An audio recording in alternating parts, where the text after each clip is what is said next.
I still remember the way she said it, half laughing, half dismissing me, like my worth was some joke shared between friends. We were sitting at the dinner table with two other couples, the kind of Friday evening that used to feel like a break from routine. The wine was flowing, the jokes harmless, until they weren't. Emma leaned back in her chair, swirling her glass lazily, eyes glittering with a hint of smugness. "Oh, please," she said, her tone playful on the surface but edged with something sharp. "Daniel's as dull in bed as he is at dinner." The table fell silent for a fraction of a second, just long enough for the words to hit. Then came nervous laughter, a few awkward glances, and a quick change of subject. But for me, time slowed down. I smiled faintly, pretending not to care, but inside, something cold and heavy settled in my chest. I'd always believed that love could survive embarrassment, that words said in jest didn't define the truth. But that night, her laughter felt like betrayal. When the guests left, she acted like nothing had happened. She hummed while rinsing glasses, oblivious, or pretending to be. I watched her from the hallway, the kitchen light casting a soft halo around her, and wondered if she even realized what she'd done. "Emma," I finally said, "that comment tonight, what was that supposed to mean?" She barely looked up. "Oh, come on, Daniel. Don't be dramatic. It was just a joke." A joke. That's how it always started, little remarks that chipped away at what we once were. She'd tease me about being predictable, about not being spontaneous enough, not fun enough. But tonight felt different. It wasn't just teasing, it was disrespect wrapped in charm. I went to bed early that night, leaving her downstairs scrolling through her phone. I stared at the ceiling for hours, wondering when love had turned into this quiet battlefield. The next morning, she was unusually cheerful. She made pancakes, kissed my cheek, and spoke as if the night before had vanished. I played along, but something inside me had shifted. I started noticing things, how her laughter sounded brighter when she texted someone, how she guarded her phone like a secret. I told myself I was imagining it. After all, we'd been together for 8 years, married for 5. We'd built a life, shared bills, vacations, even dreams once. People like us didn't just fall apart. But truth has a way of whispering before it screams. A week later, she started going out for drinks with coworkers. I didn't question her, not at first. But one evening, I passed by the cafe near our office district and saw her car parked outside. Through the window, she sat across from a man I didn't recognize, leaning forward, smiling in a way I hadn't seen in months. I didn't confront her then. I wanted to be sure. I needed to see how deep the lie ran. The next few days were agony. Every message notification, every phone call, each one felt like a test. She acted normal, even affectionate, but there was an invisible curtain between us now. Then came the dinner that changed everything. We were hosting her sister and brother-in-law, and Emma was in full charm mode, laughter, stories, the perfect hostess. Midway through the meal, her phone buzzed on the counter. A man's name flashed across the screen. I noticed, but she didn't. Or maybe she did and wanted me to. After they left, I picked up her phone and placed it on the table. "Do you want to tell me who Chris is?"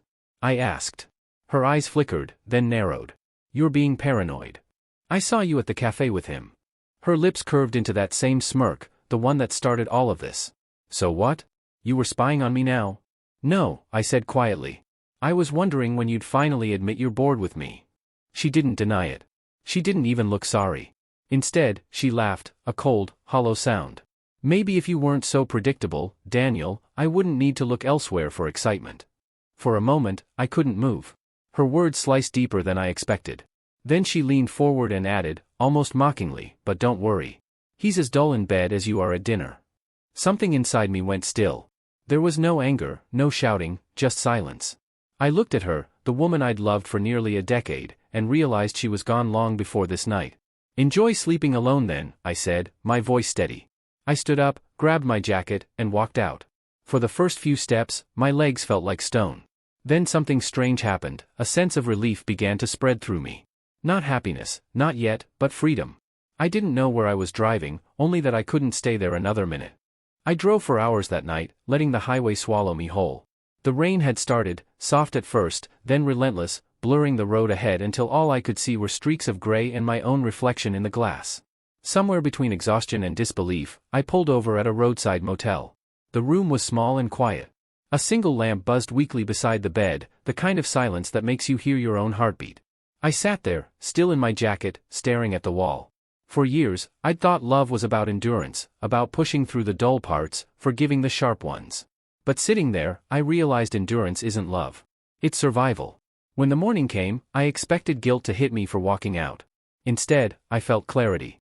The air was cold, the sky pale, but my thoughts were clean. I turned off my phone and let her texts go unanswered. Not out of spite, but because I didn't owe her my confusion anymore. 2 days later, I went back home, not to reconcile, but to collect what was left of me. She was there, of course. The moment I walked in, she started crying, asking why I'd left without saying a word. Her tears were real, maybe even her regret. But the thing about breaking someone's trust is that once the crack appears, no amount of remorse can make it invisible again. I was drunk, she said between sobs. I didn't mean what I said that night. I nodded slowly. Maybe you didn't mean to say it, Emma. But you meant it. Her eyes searched mine, desperate for softness, for any sign that the man who once adored her might still be there. But that man had learned something new, that sometimes, walking away isn't losing, it's reclaiming. I packed my things in silence. She followed me from room to room, offering apologies that arrived too late to matter. By the time I closed the door behind me, her voice had turned into white noise. For a while, I stayed with a friend, Mark, the kind of guy who didn't ask questions until you were ready. He poured 2 glasses of whiskey and said, "You don't owe me details. Just know you did the right thing." That night, I realized how rare peace is, and how much noise we accept just to pretend we're happy. Weeks passed. My phone stayed quiet except for work calls. No late-night arguments, no cold silences, no walking on eggshells. Just stillness. I'd forgotten what that felt like. Then, one evening, she called. I almost didn't answer, but curiosity got the better of me. Her voice was softer now, stripped of arrogance. "Daniel," she said, "I miss you." There was a pause, one of those long, heavy silences where 100 memories try to fight their way back in. The dinners, the small jokes, the lazy Sunday mornings. All of it flickered like an old film reel. But then I remembered her smirk, her words at that dinner table, and the months of quiet disrespect that led us here. "I hope you find what you're looking for, Emma," I said finally. "But I'm done being the thing you compare your excitement against." She didn't reply. Just a quiet breath, and the line went dead. I set the phone down, exhaled, and felt something shift inside me again, a kind of peace that doesn't announce itself loudly, just settles in. The following months weren't easy. Ending something long-term never is. There were moments of loneliness, of wondering if I'd overreacted, if pride had made me cruel. But every time doubt crept in, I replayed her words, as dull in bed as at dinner. And I remembered the laughter that followed. That wasn't love.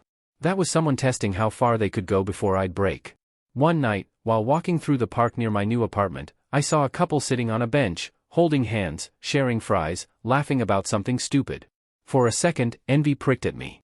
Then, unexpectedly, I smiled. Because for the first time, I wasn't bitter. I just wanted something honest again. Maybe I'd find it, maybe not. But at least I wasn't wasting myself in a place where I was constantly measured and found lacking. A few months later, I heard through a mutual friend that Emma and Chris had stopped seeing each other. Apparently, it had fizzled fast. No surprise there. People who chase excitement often mistake chaos for chemistry. When I heard that, I didn't feel satisfaction. Just confirmation. I'd made the right choice. One evening, I sat down and opened an old photo album. There she was, laughing at the beach, squinting at the sun, her hair tangled in the wind. We'd been happy once. I won't deny that. But happiness doesn't guarantee respect. I closed the album, not with anger, but with gratitude. Sometimes, people teach you what love isn't so you can finally understand what it should be. Looking back now, I think the real betrayal wasn't her flirtations or the man at the cafe. It was the slow erosion of empathy, the way she stopped seeing me as someone to cherish, and instead as someone to outshine. So when people ask why I walked away, I tell them this. Because peace, even when it's lonely, is better than being mocked in the name of love. And every time I sit alone at dinner now, I smile, not because I'm proud or vindictive, but because I finally know the difference between silence and emptiness. Silence heals. Emptiness hurts. And I've had enough of hurting.